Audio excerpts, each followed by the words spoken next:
So welcome to your major specific video chat. This is for mechanical engineering. My name is Karen Lewis, and I am an advisor in the School of Engineering Hub. I advise civil, environmental, and mechanical engineers, and I will be advising you for your first year at Rensselaer.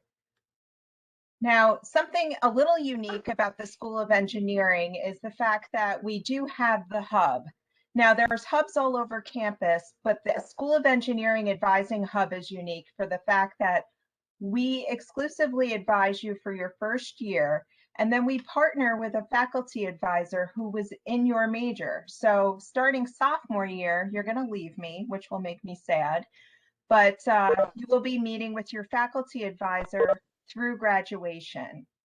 So that's basically how the model of advising works. And where we are right now is our video chat to talk about registration for fall courses. Hopefully you were able to review the registration guides, because that really does have a wealth of information regarding registration, classes, and how to do the nitty-gritty of everything in building a schedule. And today we're going to go over a little bit of that, but I want you to also have your questions ready, because not everything is covered in the guide. And I want to make sure that you feel confident when you're ready to register on July 19th. And, we're going to get through the rest of the summer and do orientation where you can set up an appointment to actually meet with me if you'd like, to either confirm your schedule was correct, or if you have questions about minors, duals, all those things. Those are things that you and I are going to discuss throughout the year. And we're also going to create a plan of study. You're going to hear a lot about plans of study, and what those are is basically laying out every semester and what courses you're going to take for each semester to fulfill your graduation requirements. So registration begins July 19th, as I mentioned. And the biggest part about registration is the fact that we really want you to have the best chance to get into the classes that you want. So we really want you to register the minute your time begins. And how do you confirm that time? It's through a time ticket. And I just received notification this week that your time tickets are ready, so we can look at that and how to review that.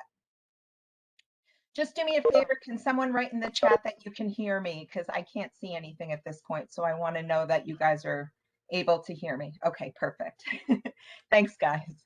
Okay, so obviously we want to have a lot of plans when it comes to creating a schedule, because it's not always the fact that you get the very first schedule that you choose. You have 100 students per time slot or even more, and you're all racing to kind of get into similar courses. So it's likely that you're going to find a course is full. So it's always good to have a backup course to put in that place. So if section 5 of Calculus 1 is full, you're going to want to see what other ones work with your existing schedule. So it might be section 12 or section 6.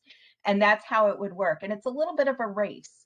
So when you're building your schedule in Quacks, you should have multiples, just so you have an option in the instance something's full.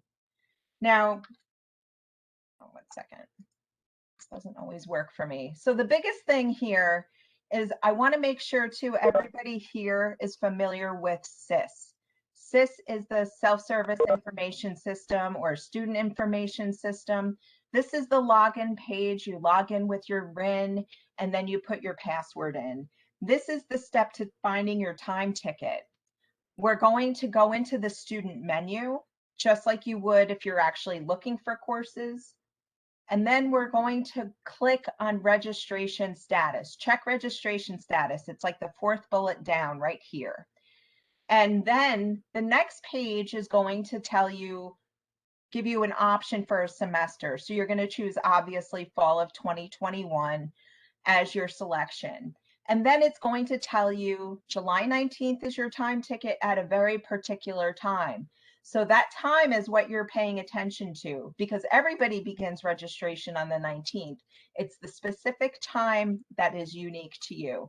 Your time ticket might be at 11 a.m. Your time ticket might be 1 p.m. It could be 8 o'clock in the morning. And if it is, you better set your alarm clock because I know it's summer. So make sure that you make those arrangements to be on it, be on SIS when you're ready to register. And I know that First Year Experience did post a video on how to register for courses, but I have a little bit of stuff here to give you a sneak preview if you haven't viewed that video. So basically what's going to happen when your time ticket opens is you're going to click on that register add drop. And you're again going to choose fall of 21 on that drop down menu. And if your time ticket is open, there's going to be a series of boxes that appear at the bottom of the screen. And when you're creating your schedule in Quacks, you're going to have those CRNs, which is your course registration numbers. Now in this box, it says 8, but this year, this semester, all CRNs are beginning with the number 5. So that's going to be the numbers that you put in. You could put multiple CRNs at one time. So one CRN per box. You can register for all 5 or 4 of your classes. And then you're going to submit changes and check out the registration status. If it's a successful registration, you'll get that message registered via web and the date. So that means you actually get into the course. If you have a conflict, it won't let you register. So you're not going to be able to register for Calc 1 and Econ if they're held at the same time. The system won't let you, which is kind of comforting to know that. But it's also disconcerting when you get that message because you're like, oh, shoot, what do I do? So then you have to go and you have to look for your plan Bs. So that's why we use Quacks, because Quacks also doesn't let you register conflicting courses as a schedule builder. So mechanical engineers, we basically advise you to take a series of courses anywhere between 16 and 17 credits. We're going to do math, we're doing science, we're going to do IEA, which is your Intro to Engineering Analysis, or physics. And if you watch the registration guide, I kind of got into that a little bit. And also, I want to talk about CAD for a minute, because CAD is one of those courses that a lot of students are having experience in high school. So that's great. But if you didn't experience CAD in high school and you're going to come to Rensselaer without any CAD experience, I might suggest to you putting off CAD until spring. And the reason why I say that is because CAD has a tendency to be labor intensive, and sometimes it's helpful. You got enough going on. You're moving in, you're getting adjusted to living independently, you're taking courses, you have to wake up by yourself, nobody's there to wake you up. All of those things are a huge adjustment. So if you wanted to lessen your load a little bit, I would suggest maybe postponing CAD if you don't have that experience, just because of the fact that even though it's a 1-credit class, students often tell me that it should be a 3-credit for the amount of work that's required. And then we're going to get into Haas a little bit more, but this is generally the structure of what we're going to be focusing on for this registration. And I'm going to get to your questions. I have a couple of other windows open, but for now, I'm going to stop sharing and I'm going to turn my camera on and I want to talk to you guys. So I saw a couple of questions in the chat already. You guys are welcome to have your camera on. I love seeing your faces. And once again, thank you so much for coming. I did see someone mention the aeromechanical dual. And that is a super popular question because it's one of the only duals in the School of Engineering that doesn't really require a million different classes. It's kind of like there's so much overlap in the aero and the mechanical department completely that you can actually use your free electives, which I will show you when we go back into the template. You can use your free electives towards the aero courses and ultimately satisfy the requirements for both with taking only 1 or 2 additional classes. So I'm hosting a webinar next week that we can actually discuss the Aeromech dual. I'm sorry, I didn't even have my camera on. So next week, I believe it's going to be next Wednesday, is the scheduled AeroMech Duel. I'm hosting it with Marie Diefenbach, who is the Aero advisor. And we kind of tag team it to answer all of your questions about the duel. So it's definitely doable. You can declare it. We would probably have you declare it before even classes begin in fall if you're interested, because it's easy to declare. And that's another thing that I wanted to address as well, but we'll get there. It's very easy to declare. And if you decide that you don't want to do it, it's just as easy to undeclare. So I don't want you to feel like you're signing your life away if you decide to take a try with it. So yes, AeroMech duel, definitely a possibility. What are the benefits of a duel? You know, some faculty will say that a duel has benefits, some disagree. It's kind of one of those philosophical questions. It depends really on what you want to do when you get out of here. And that's usually the question I ask students when they're thinking about the duel.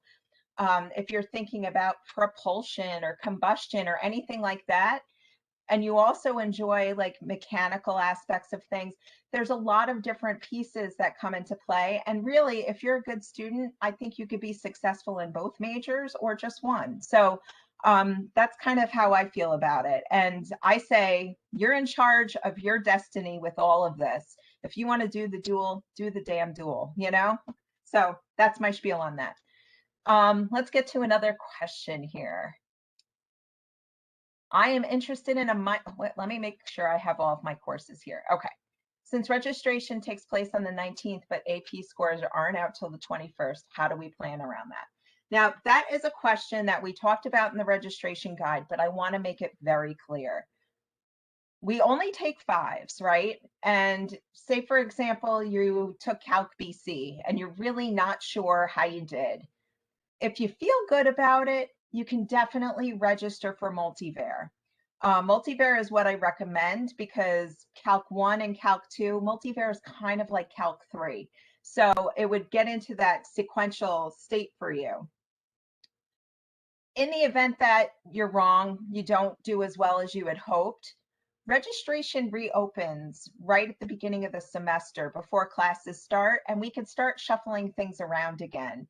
So in the event that you're in Multivar and you really need to be in Calc 1 or you need to be in Calc 2, we can make those adjustments to your schedule. So when I talk to you about your AP credits, I say, think optimistically, plan for it. And if it doesn't work out, we fix it later. It's not that big of a deal. You're not going to run into any prerequisite issues if you register for Multivar or Calculus 2.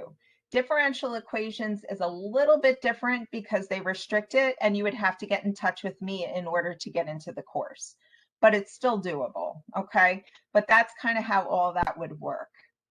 Let's see. What do I do if I plan on pursuing the 5-year master's? Okay. You don't have, let me read the whole question. What do I do if I plan on pursuing the 5-year master's in mechanical engineering co-term program? The co-term program is a great opportunity because usually a master's degree takes 2 years, and we kind of lump it all together that you can get your bachelor's in 4, and then for the additional year, you can earn your master's. That's what the co-term program is long and short about. As a freshman, you don't have to do anything except do the best academically that you can. We don't make any decisions about co-term, whether you're applying or not applying, until you hit the 90 credit mark, which is usually around late sophomore, junior year.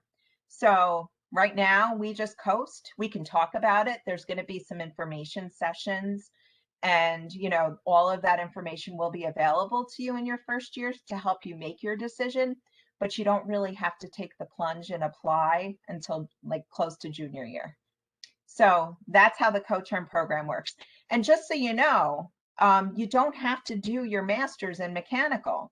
So I know that students have expressed interest in aero. Some students like to have your bachelor's degree in mechanical, and then you might go for your co-term in aero, and that would be an acceptable program, or nuclear, or somewhere else in engineering. I've had students do their master's in physics. So there is, I want you to have all of your interests addressed in your college years, because this is the most important time to learn and enjoy it. So if you're interested in coterm, we can talk about it, but like I said, don't stress about it too much. I am interested in a minor in nuclear engineering. What Haas and IHSS course should I take this year, and what will I need to take in the future? So one thing, Haas is humanities, arts, and social sciences. There is not really, one of the complaints that I have from students that are engineers are saying to me, there really isn't engineering Haas courses. And I think you're right, so, but you know what that is? It's to create a well-rounded student. So to expose you to art, to expose you to music, to history, to philosophy, to all of those things. So your Haas class and your IHSS class, granted, you might find an IHSS class that's techie and interesting, but a lot of the topics in Haas are generally a little bit more broad and dealing with more of the art side of things. So I tell students to kind of view that as like a break from the engineering courses. Of course, we love engineering, that's why we're here, but you want to have a little bit more of a well-rounded schedule, and that's kind of what Haas will do for you. So my advice when it comes to Haas, who cares? It doesn't have to be related to engineering. If you think it sounds interesting or it's a topic that you enjoy, roll with it. Enjoy sculpture or drawing, or if you wanted to take a philosophy class, or if you wanted to read or creative writing. Like we don't really get to do a lot of creative writing in engineering, so maybe take advantage of those opportunities. Now, as far as the nuclear minor is concerned, I'm going to share my screen with you guys for one sec, because I think that this is a topic that will address a lot of minor questions. So here is our template, and this is our fabulous guide to graduation, because you have to do all of these courses in order to graduate. Now, if you look down at the bottom, we have these free electives here. You have 12 credits in free electives. Now, free electives can be anything you want. So one of the things that's really cool about that is they can be used to do a minor. Now, generally, minors are about 16 credits. So granted, you will have to take an additional course in order to complete the minor, but it is definitely doable, especially if you're coming in with any kind of credit, because you're already at an advantage there. So in order to decide if you want to do a minor, I usually refer students to the catalog, and I'm hoping that it doesn't lock me out. Okay, here we go. So here is your course catalog, our catalog RPI EDU. And if you go to programs and you scroll, because it's a long scroll, you're going to go all the way down. You have a lot of different topics here. And here are your minors. Now, this was mentioned as a nuclear engineering minor. So you click on it. Now, nuclear, it's kind of a creative, create your own path, adventure kind of thing. So you would want to talk to the nuclear advisor to pick out courses and get them approved to complete it. But it does say 15 to 16 credits. So a nuclear minor is definitely doable as a mechanical engineer. So that is how that works. Now I'm going to go to another question here. I have credit for Calc 1. Should I still take a math class each semester? And if so, which classes? I think you definitely should take a math class in your first semester, regardless of how many math credits you bring in. RPI's math is different than high school math. That's the bottom line. And you want to get acclimated to that right from the beginning. So if you have credit for Calc 1, I know that there's always questions, should I take Calc 1 again, or should I go to Calc 2? Well, Calc 1, I say, if you have it, move on. A 5 is a good justification that you were proficient in the ability in the course and you did well with testing. So move on to Calc 2. And that's definitely what I would do. Refer back to that template, refer to the registration guides, and it walks you through it, or book an appointment with me and we can do it together. All of those are options, okay? I don't want you to feel like you're alone in this. And, you know, like I said, even if you finalized your schedule and you're like, all right, I registered, now what? If you want to book an appointment with me after you register and say, hey, can you check this to make sure it looks okay? Because the registration window is long. And if I say, oh, no, you don't want to take that class, that's not even relevant, then we would adjust it at the meeting. So we can definitely do stuff like that. Okay. Now, here's another one. Oh, I'm loving the language, guys. I can tell you've been reading my registration guide here. Okay, so it says, does it matter if not all of your Haas courses are within your integrated pathway? The answer is no.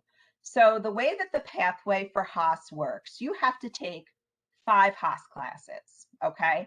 So 5 will be scattered throughout the template. We can put them anywhere we want, but only 3 are going to be part of a pathway. So that gives you 2 wiggle room classes. So say, for example, you're doing the econ pathway and you're taking econ. Well, the last class, if you want to take an art class, take it. If you want to take a philosophy class, do something different. The only thing is, and I'm going to give you the guidelines for Haas, and there's actually a Haas webinar that's going to be coming up in 2 weeks, that if you guys have questions about Haas, my colleague Kristen does a fabulous job explaining everything. But you have to do a communication intensive, which means a little bit of writing. We recommend you doing it earlier rather than later because you don't want to do a lot of writing when you're doing a lot of hard engineering courses. So that's a thing. You have to take a 4,000 level course, but most of the pathways require one anyway, so it's built in. But the other thing that's cool about Haas is if you're doing a pathway of 3 classes, 4 usually results in a minor in most cases. So if you want to devote 4 of your 5 Haas classes towards one topic, you can get a minor in some Haas topic, and then you also have a wiggle room course as well. So you can kind of get the best of both worlds.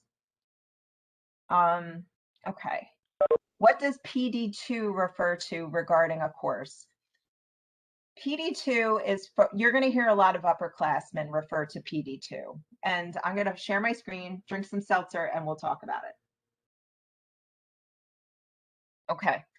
So basically, we're going back to the trusty template here.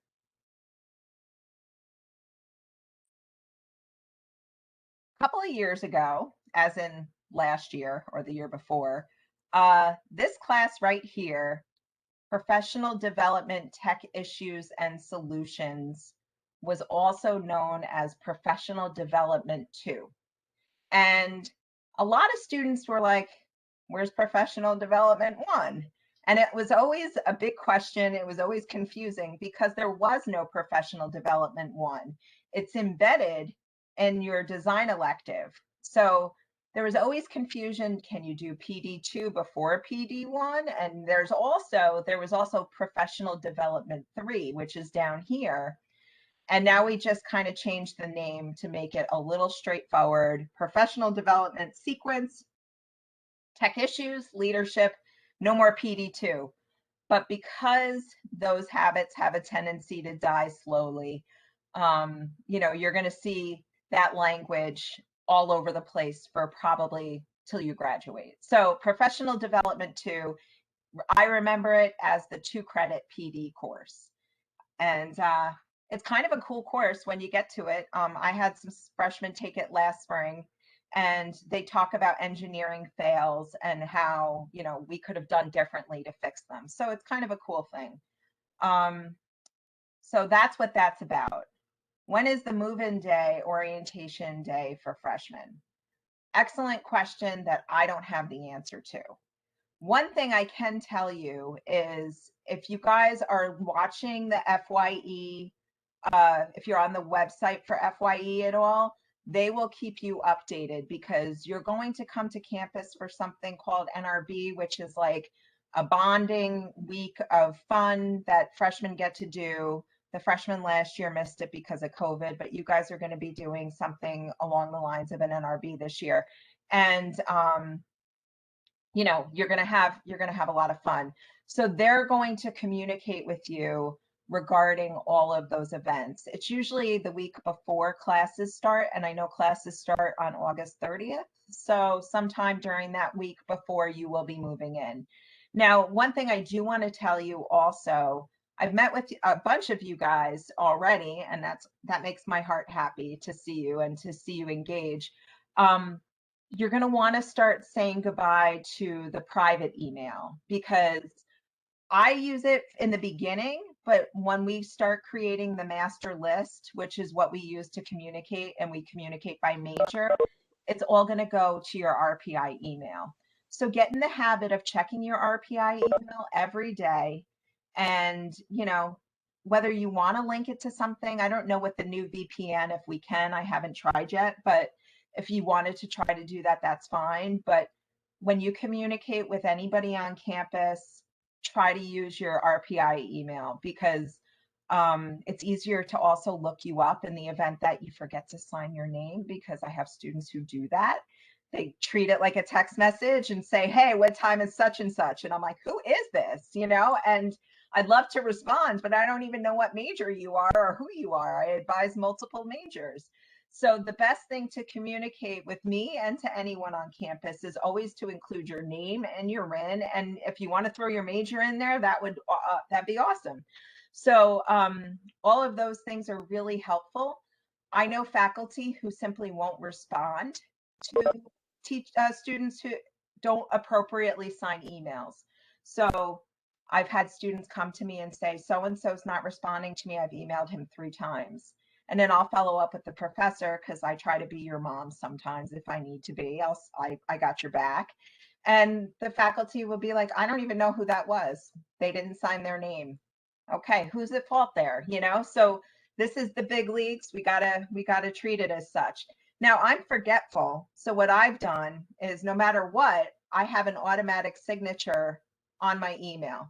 So that way everybody's going to know who my email's from. And there's also a link to book an appointment with me in that signature. So in the event that you forget how to book an appointment, just look in an email and you'll find it. So all of that information's there for you. Okay, let's see what else we have. When will we receive our local addresses?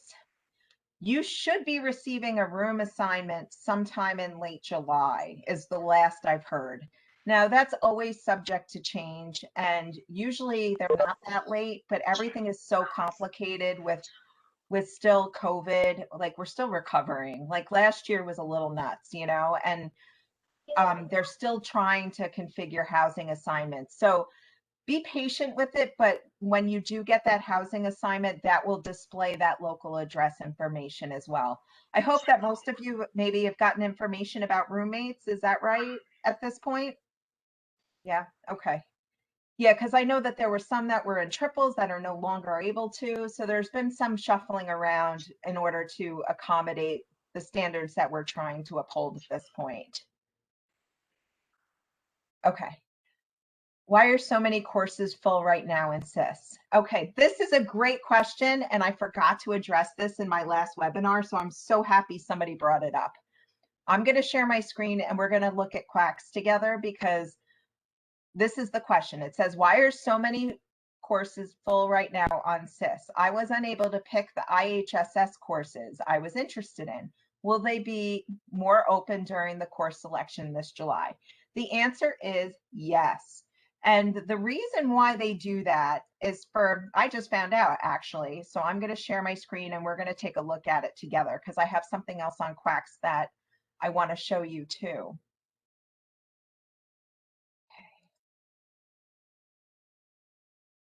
All right.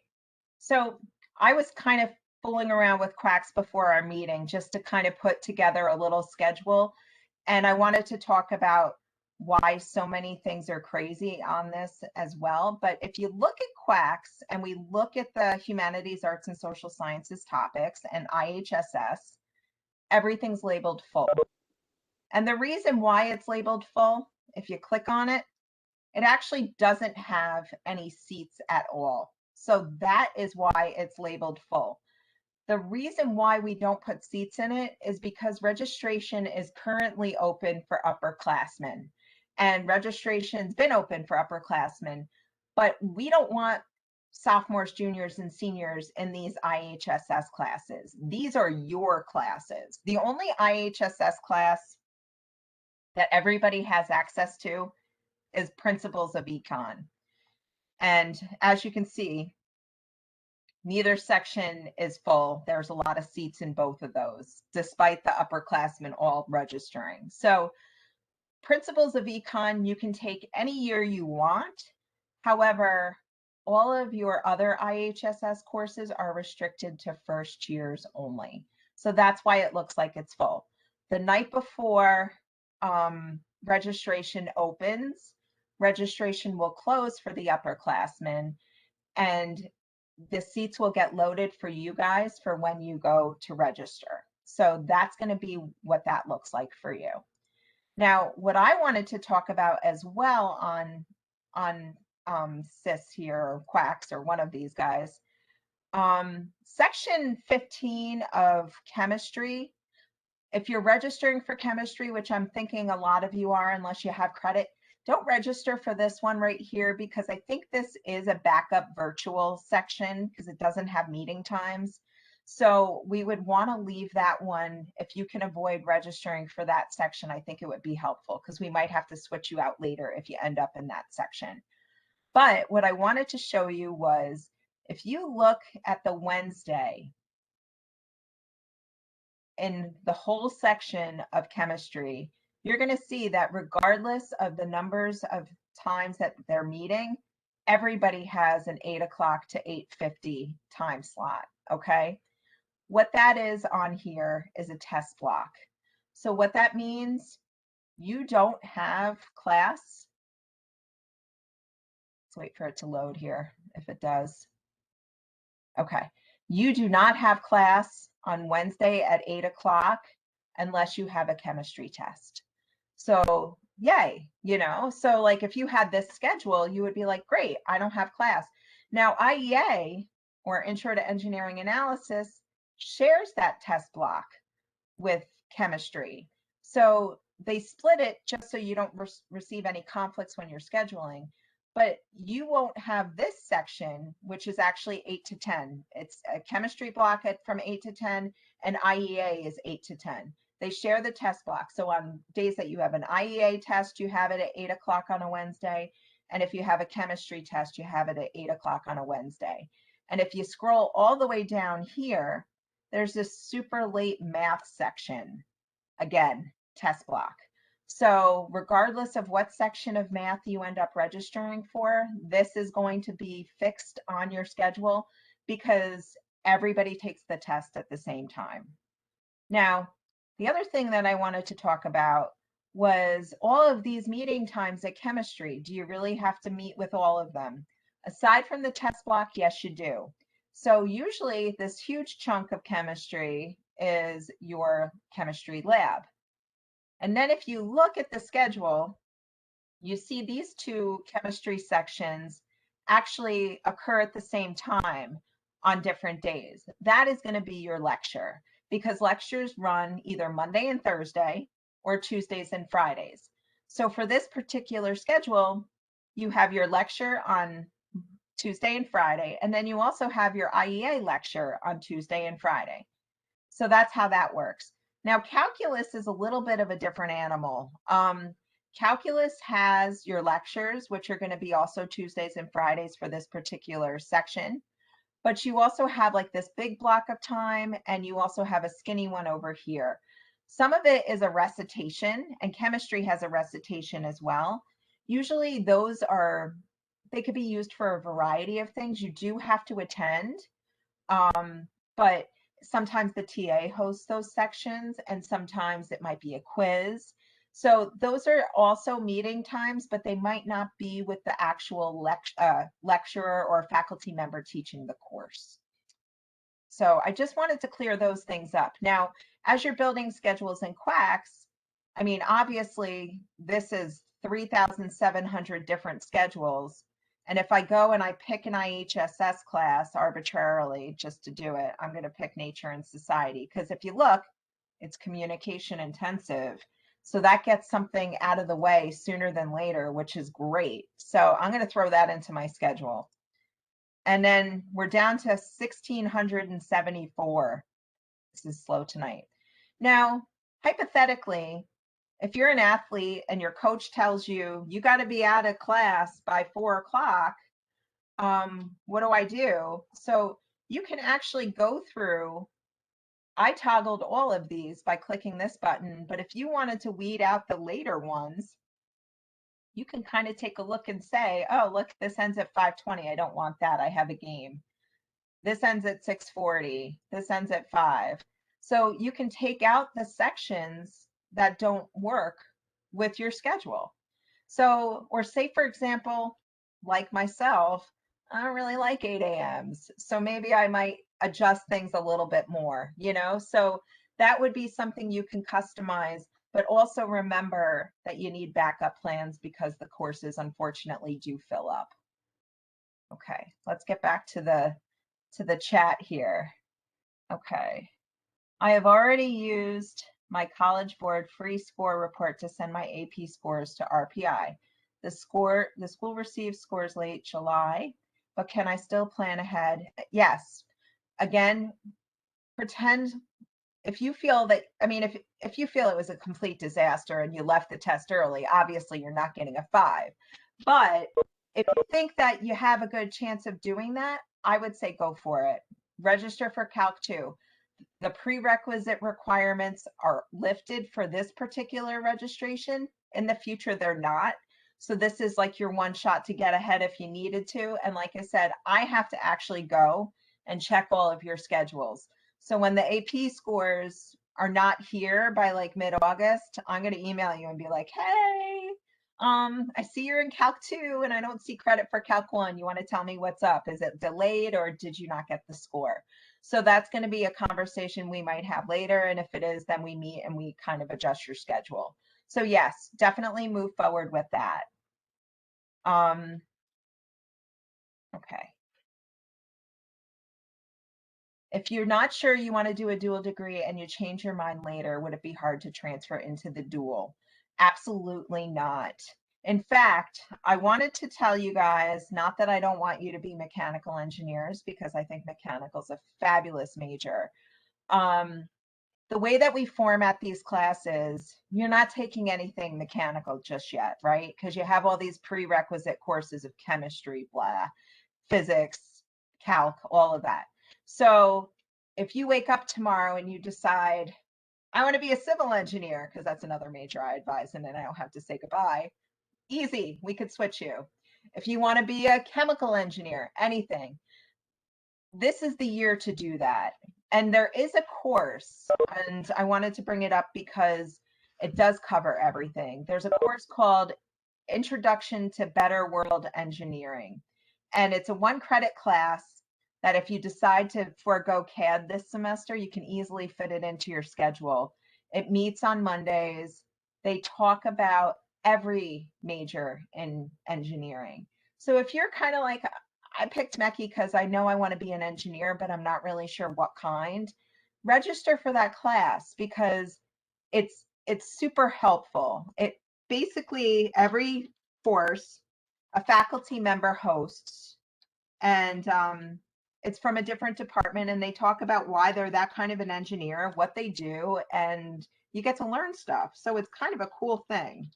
And then after that class, we actually have something called Industry Hour, which is when we bring back RPI graduates. So say, for example, we have the mechanical version of the Intro to Better World Engineering. Industry Hour, we bring back a Mechie who graduated and we talk to them and say, so what are you doing? Where are you working? Last year, we brought back this girl who graduated probably about 5 or 6 years ago, and she's working for Tesla. Pretty cool, you know? And just to hear what she went through, and she talks about the courses that you're going to be in, and she talks about IEA, and she talks about how she actually failed a course or two. It's like, I think she failed physics too. So, I mean, it kind of gives you a different perspective on things, but you also see what happens when you get out of here, you know? So it's kind of a cool thing. So I'll be sending communications out about that, but I put the name of the course and the course number in the chat. and I'll email it to you in our summary. If you guys are interested, it's no risk. It's just a 1-credit class. There's no work really involved. It's graded pass fail, so it's no big deal. So yes, and the dual degree, usually we don't have students declare the dual until spring, because that's when the fundamentals of flight course, which is a 1-credit info course, is taught. But I've been learning that students want to get into the dual earlier. So that's why I've been bringing it up, and that's why we're hosting that webinar. I want you to have the opportunity to start mingling with students in your major more earlier. So if you decide to transfer in later, it's so easy. The dual is pretty much the same course as the first 2 years. So there really isn't a risk in doing it now or doing it later. Okay. All right. How do we know which classes to skip if we have AP credits and we can retake our RPI level course if we don't want to apply our credit? Yes. If you get credit for Calc 1, but you really want to take Calc 1 here, nobody says you can't. You can absolutely do that. In fact, there's nothing wrong with getting an A, or not a guarantee A. Nothing's guaranteed, you know, but if you want to say, okay, well, I'm really navigating some unknown waters here with IEA. I'd rather do something with Calc 1 because it's familiar to me. I like that philosophy, you know? So it's totally your call if you want to do the course over again despite taking the credit. Now, if you're unsure what credits replace what, I want you to go back to the registration guides, because there's actually a video in the registration guide. You guys all got that, right? Like, did you get the registration guides? Okay. So there is a video in the registration guides that kind of goes over the APs and the IBs and the Cambridge and all the fun things that you guys are doing nowadays. And it shows you how to do it. And obviously, most courses are sequential. If you have Calc 1, take Calc 2. If you have Physics 1, don't do anything. Just take IEA, because IEA is physics heavy. So if you have Physics 1 credit, awesome. And we'll talk about it in spring and we'll find something else to put in its place. Okay. How do I know for sure which classes I should take? Also, is it common to set a meeting with you to get advice? That's what I'm here for. I am here for advice. Okay. Sometimes I give it and kids don't want it, but I give it anyway. I give it free. So if you want to book an appointment with me to talk about things just because you're not sure, that's what I'm here for. And I am going on vacation for the first time in a long time. So I will be away 1 week during consultation time. So if you do want to meet with me before you register for classes, I recommend kind of doing it sooner than later, just so we're not full. But if you're not sure, you can refer to the template, because you're not going to go wrong by registering for the classes in the first semester on the template. And if I see something, like I said, I am tasked with checking everybody's schedules after registration. If I see something blaring that's really concerning, like, why did you register for a 4,000 level astronomy class? I'm going to reach out to you and be like, hey, what's up? Tell me what you're feeling, you know? So you're not going to really deviate too far. And none of this is something that's going to be in stone, because we can fix it if we need to. Okay.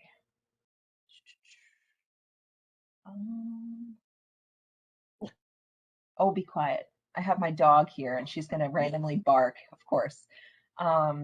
Worst coworker sometimes, I tell you. How do I know? Okay.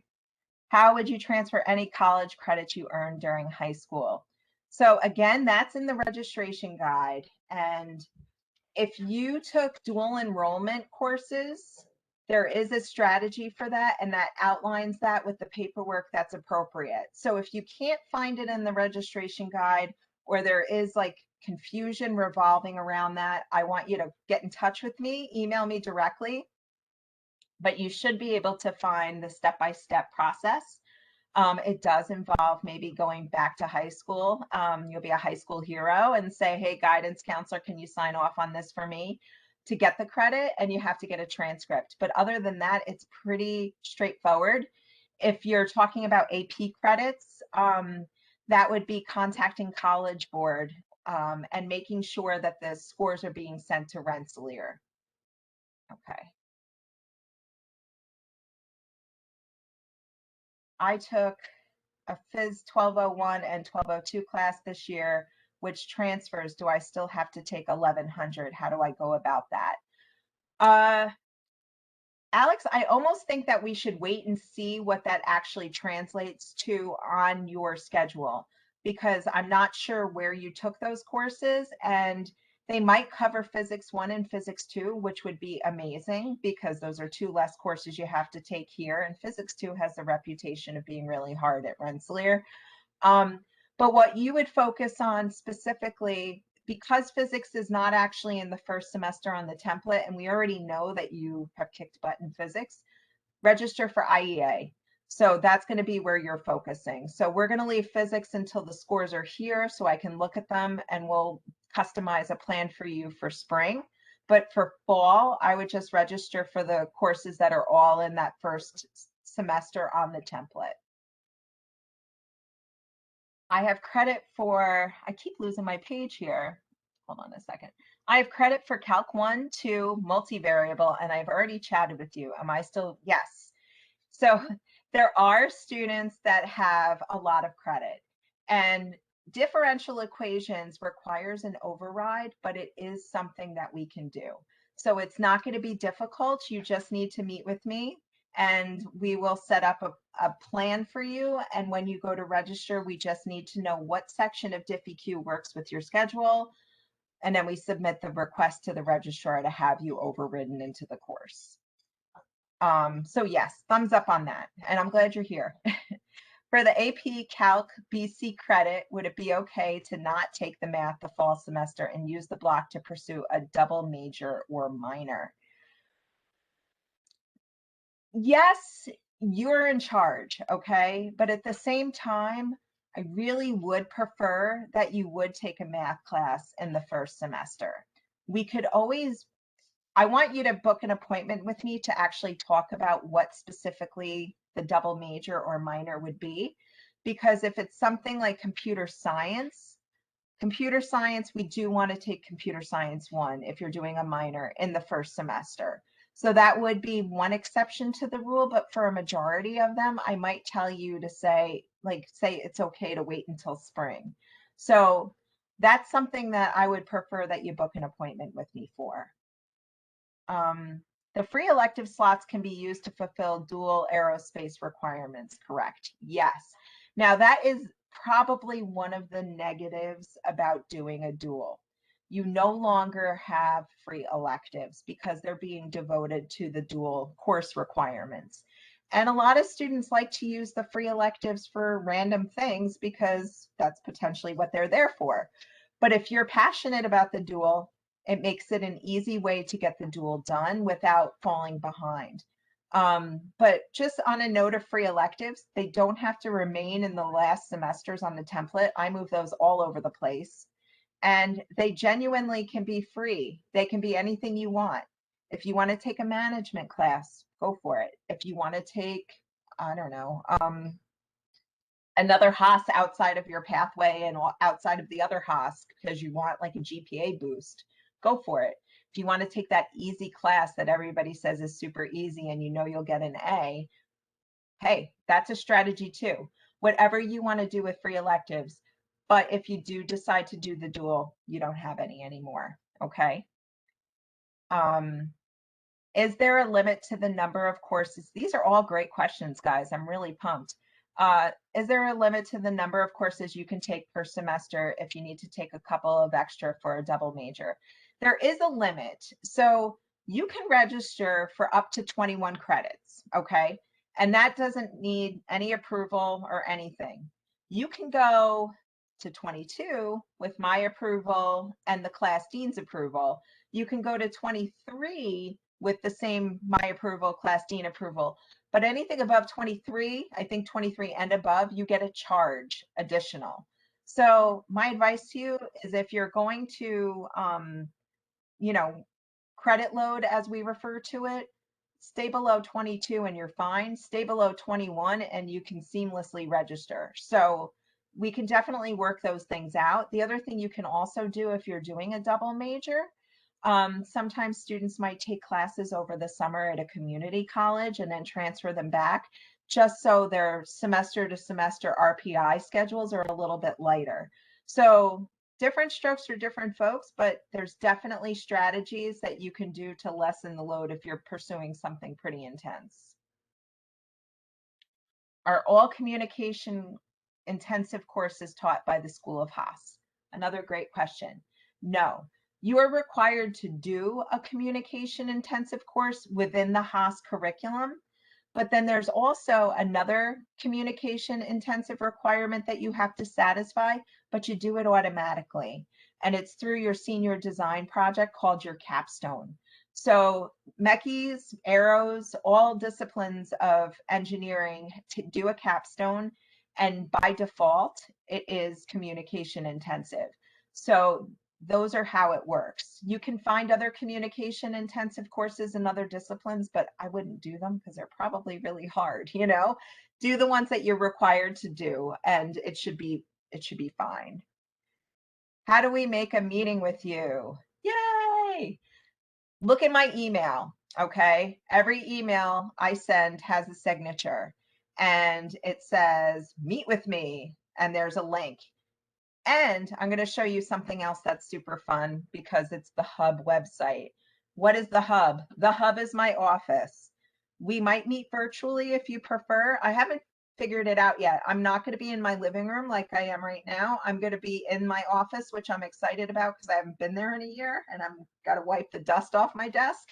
But you know, you're welcome to come to the Hub, and we usually have candy. It's usually a really nice atmosphere, and we didn't have that last year, so I miss it tremendously.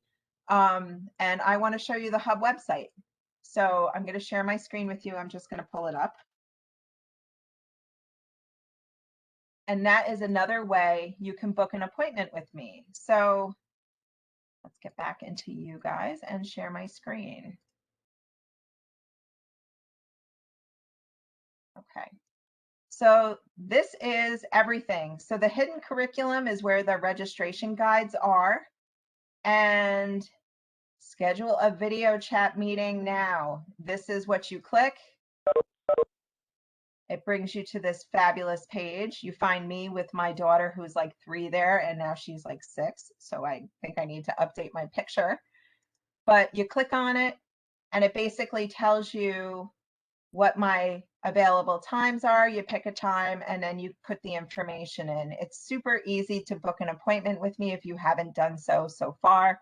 And usually meetings last about 20 minutes. And that's basically the run of it. And there's no limit to the number of meetings that you can book. If you want to meet with me every day, I think you might get sick of me, but I'm not going to stop you. But there is a required meeting in the spring semester, which is called your SAM meeting, where we finalize your plan of study and do all this other stuff. So there is one meeting you're required to get in my face at least once. So hopefully that will be not too daunting for you. Okay, where do we find our roommate information? If you have not received any roommate information as of yet, I would contact the class deans. They are in regular communication with you from what I'm understanding, Janelle Fayette and Maria Roberts and the FYE as a whole. They're the ones who should be able to set that up for you. I am happy to help if you're not getting any answers. Like I said, I got your back and I'm here to advocate for you, but I would go right to the source for that one and follow up with FYE to find out if there's something missing, or just to make sure that, you know, I'm pretty sure that it's a 50-50 on who's received that information. It might be on a rolling basis, so that might be why you haven't received it yet. Do we have to follow an integrative pathway if we want to pursue a Haas minor? Yes, but it's kind of already built in. So how that works, the pathway is 3 courses of related material and a minor's 4. So if you're pursuing the minor, you're pretty much going to complete the pathway by default. We just need to make sure that the courses line up sometimes Haas deviates a little bit differently in the minors. So we confirm the pathway first, and then we find a minor as a result of the pathway. So if you're pursuing like, I'm trying to think, like a psych pathway, yes, 90% of the courses are eligible for the minor and the pathway, so you should be fine. So that's kind of how all that works, okay? And if you have questions, I'm going to be sending out info about the Haas webinar that's happening in a couple of weeks. I might even pop in because I'm on vacation that week, but I'm kind of curious to see the questions that are going to come through. Since it's not possible to minor in biomedical engineering, is it possible to dual?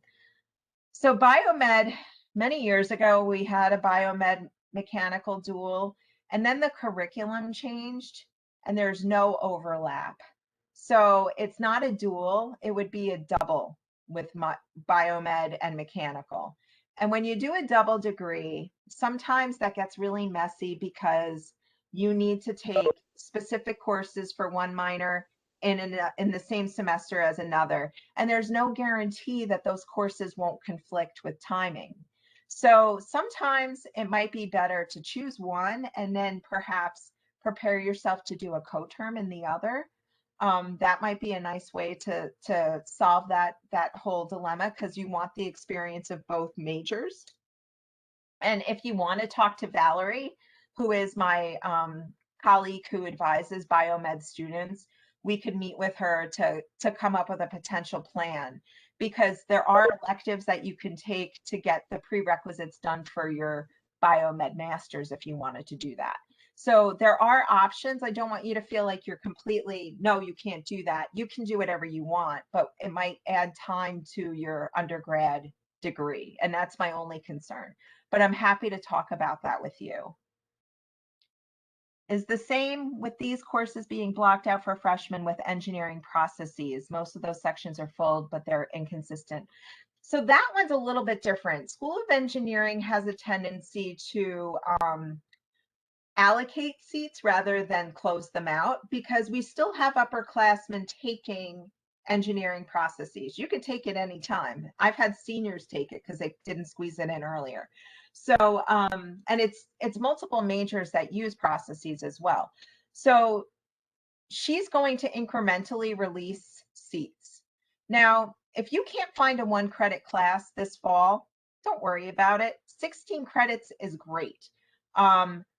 I like 16. That's my sweet number, just because if you have to drop a 4 credit course, you could still remain full-time at 12. But yeah, processes should have more seats. I think she's allocating them. The woman who does it is pretty strategic like that, and she doesn't want to leave you in the dark. So I'm sure she's going to be allocating processes.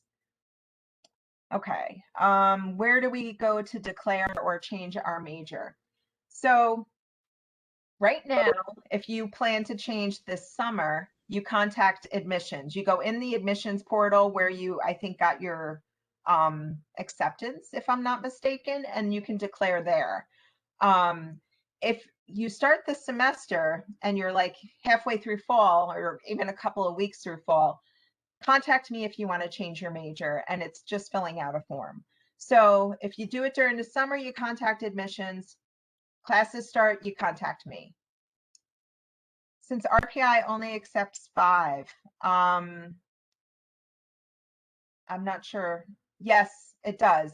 Unfortunately, that rule has been implemented for 2 years now, that we only accept 5s in AP scores. Okay, and then here's my course, Engineering 1700, Better World Engineering. If you're questioning any major, check it out. It's a good class. Can an engineering design elective be double counted as a required main communication intensive course?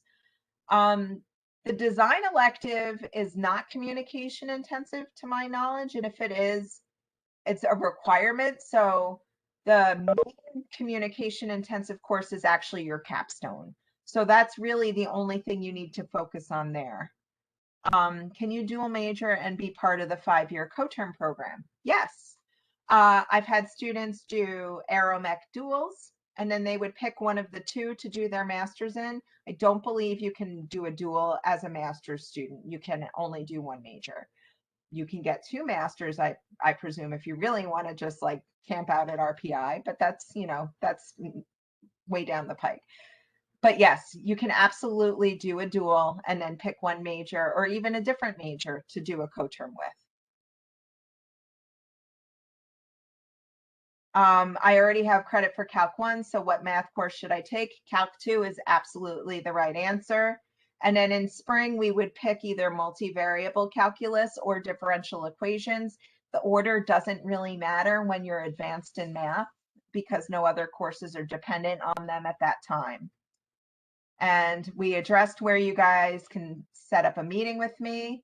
And there is a Discord for the class of 25 that includes a good portion of the class in addition to upperclassmen, where advice and information and a platform for the freshmen to meet each other. Is that okay if I put the invite in the chat? Absolutely. In fact, I want to join, so please do put the invite in the chat. Basically, there's a Discord here, and one of the obstacles that we had last year with COVID and all of the remote stuff is that it's really hard to connect with other students. So it's absolutely okay. And I will also email that invite out in case we don't get it going. Do you use, sorry, I'm plugging through these quick because I know your time is valuable. Do you lose your free electives if you pursue the 5-year master's program? No, you don't. The master's program is separate from your undergraduate curriculum, so you do not lose your free electives. Is there a list of community colleges that you accept credits from in case I want to take summer classes? There is, and it's called the Transfer Course Guide. And I will put the link in an email that I will send you guys. I'm going to write it right down. Right now, it's actually down for maintenance, I understand. But it's helpful because you look it up by state and then you find a college that you are interested in taking courses, and it tells you whether or not they're approved. And the if you ever need to get a course approved, you just get the syllabus of a course at a college that you want to take it at. You send it to the appropriate department. We say yay or nay, and then you're good to go if it's approved. And yeah, summer courses are very popular, and I'm actually going to make a video to help with that because I think students kind of aren't sure how to navigate that as much as they should. Can we take more than one credit course per semester? Yes. You can register for whatever you want. I can't bring that home enough.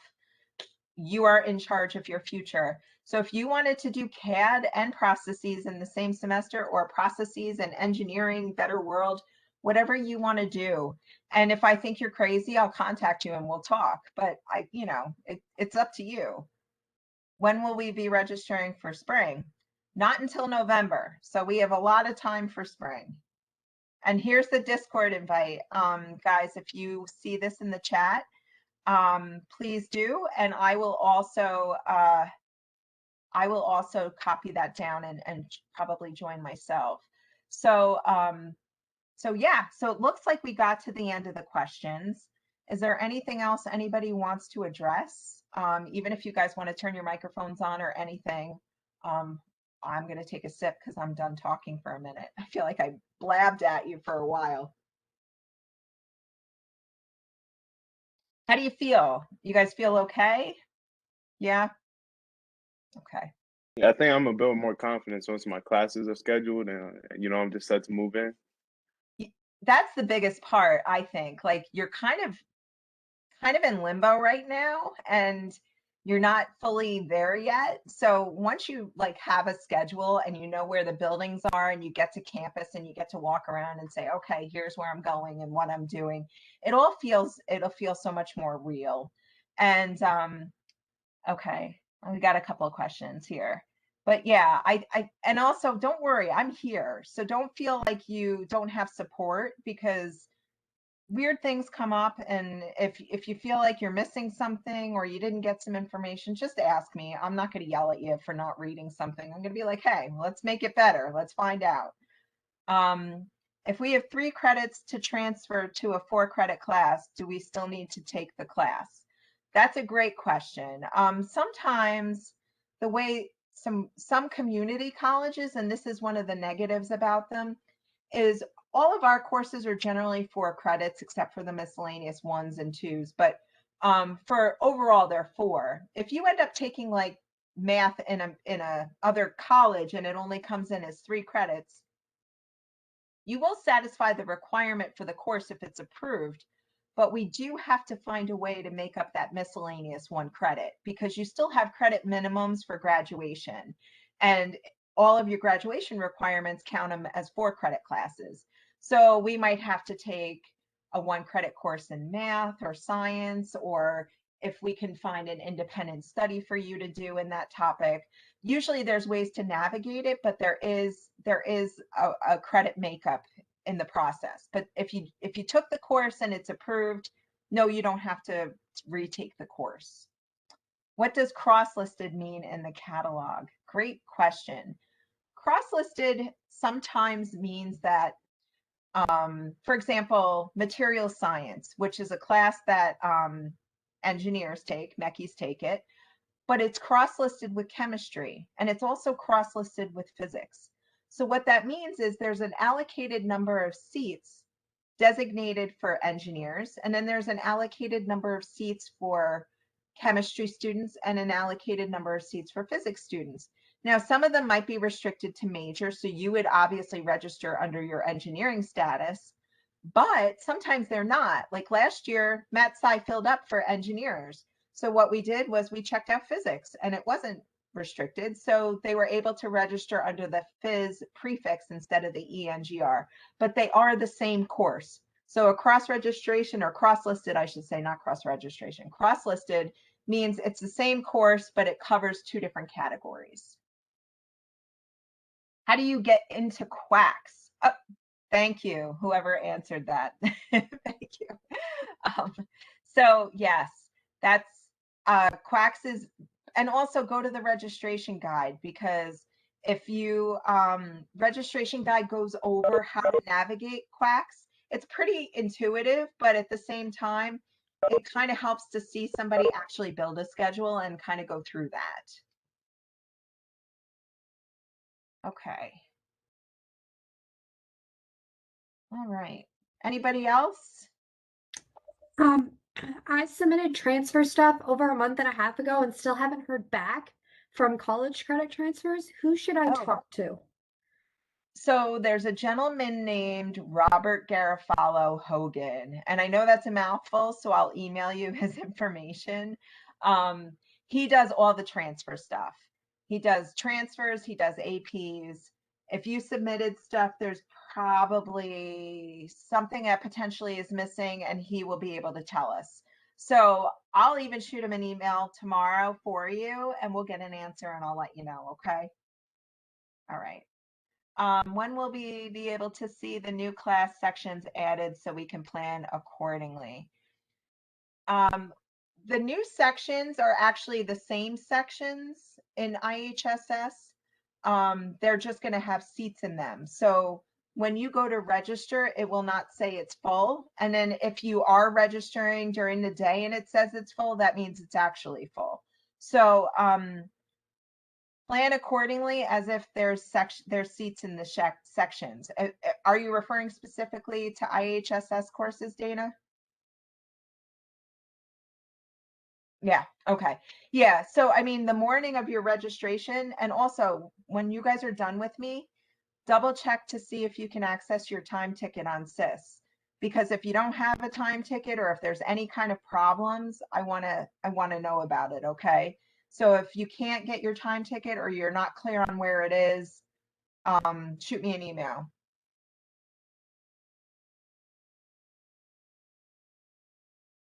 Okay. Well, you guys are awesome, first of all, because my other webinar, I kind of heard crickets in the background. There wasn't much engagement, and I appreciate, you know, student engagement always. So this has been good for me too. And you guys had really great questions. Now, if we end this now and you have other questions that come up, shoot me an email, book an appointment, everything. And again, start using your RPI email, because basically what's been happening to me, because we're so heightened with all of that security stuff, all of my Gmail emails and lives and all of these things end up in my spam filter. And I'm like, ugh, then I have to go retrieve it, and it kind of can delay my response to you.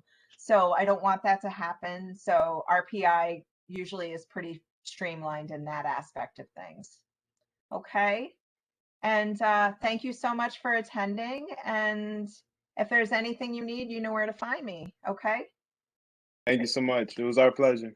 Awesome. You guys were great. And I look forward to seeing you this year. Thank you so much. You as well. Have a good night. Nice night. Okay. Thank you. Thank you. Thank you.